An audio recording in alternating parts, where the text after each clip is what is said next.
Alors c'est ce que ça fait une victoire avec la manière. J'ai l'impression comme si ça faisait déjà 15 ans que j'ai plus vécu ça. Ah, ça fait du bien. Même si certains ont comme d'habitude voulu tout gâcher hier soir, on va faire l'effort de rester positive. Ces dernières semaines n'ont pas été faciles, alors profitons bien de cette belle victoire. Comme par hasard, Lamine Yamal de nouveau titulaire avec le Barça et boum, victoire avec une Manita. La Masia a créé quelque chose, l'Europe n'est même pas encore prête. Salut les Blaugrana, j'espère que vous allez tous bien. Bienvenue sur cette nouvelle vidéo débrief à froid de la rencontre du Barça face à Majorque, 16e journée de la Liga, avec bien sûr une Manita. On met le like, on s'abonne. Sans plus tarder, let's go. Je crois qu'on peut déjà parler du spécial Yamal. C'est quoi ces extérieurs du pied? J'ai crié devant l'action. De mémoire, Lamine est impliqué dans au moins 3 buts du Barça hier soir. Wow. C'est ça un joueur exceptionnel. Et pour ceux qui vont encore parler de Lamine Yamal dépendance, laissez-moi vous dire que c'est tout simplement impossible de ne pas dépendre de ce genre de joueur. Lamine Yamal, c'est l'un de ces joueurs-là qui impose naturellement une dépendance, peu importe le collectif dans lequel il se trouve. Une fierté qu'un talent comme cela appartienne à mon club de cœur, le FC Barcelone. Je n'imagine même pas avoir un Lamine Yamal contre nous. C'est chaud. Le rouleau compresseur Blaugrana relancé ce soir à Majorque. Après Sociedad, Vigo et j'en passe, on a enfin le droit de regoûter au bonheur d'une victoire et avec la manière en plus. On ne gagne pas un match avec 5 buts en trottinant tout au long du match, alors bravo aux joueurs pour leur performance et aussi Hansi Flick qui a su remotiver sa troupe. Entre la première période et la deuxième hier soir, se trouve un Flick qui aura crié sur les joueurs dans les vestiaires et on a directement remarqué la différence. Même Lamine Yamal sur la première période était carrément méconnaissable, mais comme toujours, la marque des grands joueurs, le gars s'est totalement métamorphosé sur la deuxième période et on a tous vu ce que ça a donné. Le Barça qui met 5 buts sans le vieux Robert, c'est quelque. Et j'ai vraiment apprécié enfin le voir sur le banc. Le gars a 34 ans, alors je pense que son temps de jeu doit être mieux géré que ce que l'on voit actuellement.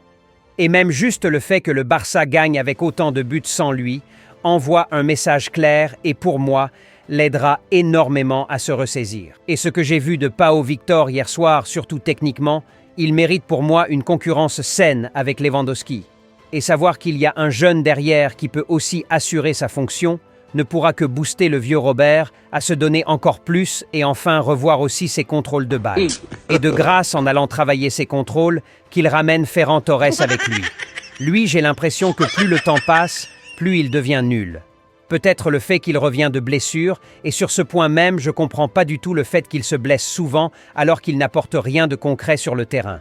Normalement, les joueurs qui sont amenés à être souvent blessés, ce sont pour la plupart des joueurs talentueux et tout, mais là, Ferran Torres, sans talent mais se blesse quand même. Là, c'est comme il triche le club doublement, ça c'est tout simplement de l'arnaque. On s'est fait pigeonner par Manchester City. Le match que le gars nous fait hier soir, je me suis demandé à un moment s'il aurait même sa place dans l'effectif du Majorque. Permettez-moi d'en douter. Et laissons de côté son but. Même les conditions du but restent trop cheloues et il en a juste profité. D'ailleurs même il tire sur le gardien, j'ai envie de dire. Bref, je pense que ce serait mieux même d'attribuer ce but au portier du Majorque. Le match de Ferran Torres hier soir ne mérite en aucun cas un but. Son match même en général ne mérite même pas qu'on en parle. Alors passons à autre chose. Un joueur qui aura coûté à peu près le même montant de transfert que Ferran Torres, mais qui nous le rend au centuple sur le terrain, j'ai nommé Rafa. Mais quel joueur! Il est tout simplement exceptionnel. Infatigable le monsieur. Désigné homme du match de la rencontre, amplement mérité.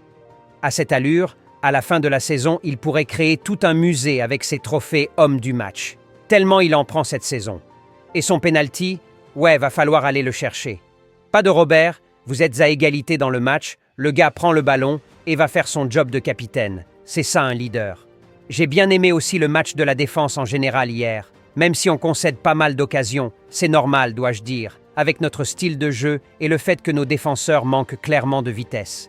Et c'est là qu'un Araujo sera très important pour la suite de la saison. J'ose croire que cette victoire sera nouveau point de départ pour Hansi Flick et ses hommes.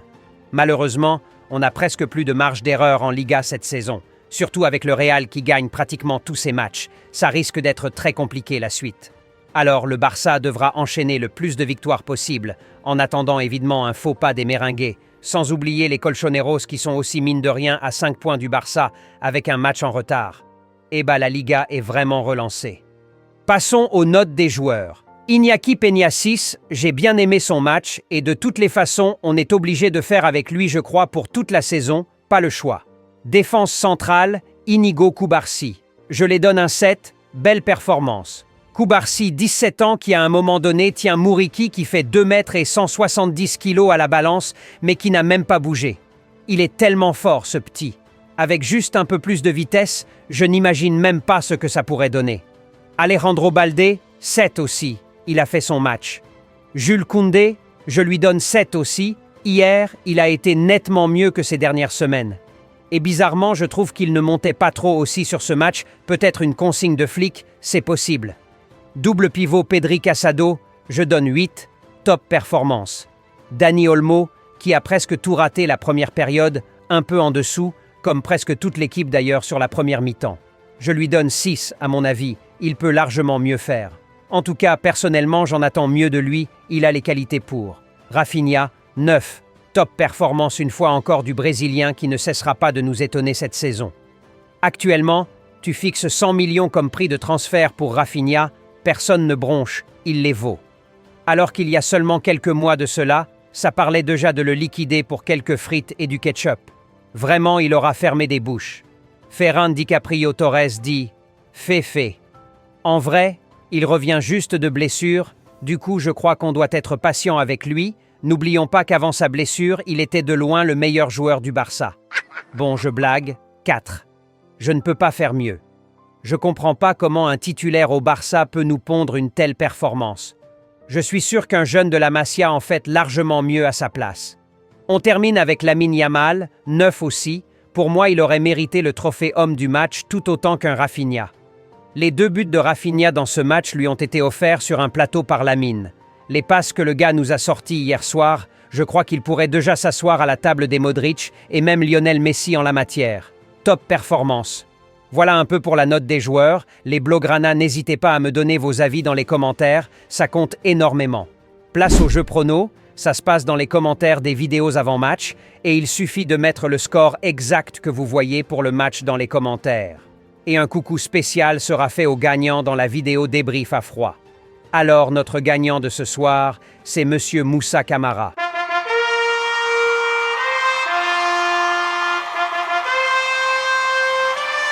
You win! Félicitations à lui et merci à tous ceux qui y ont participé. Vous étiez nombreux à y participer et ça fait plaisir. Les Blaugrana, j'espère que cette vidéo avant-match vous aura plu, alors on met le like et on s'abonne. Plus qu'un club, Visca Barça y Visca Catalunya.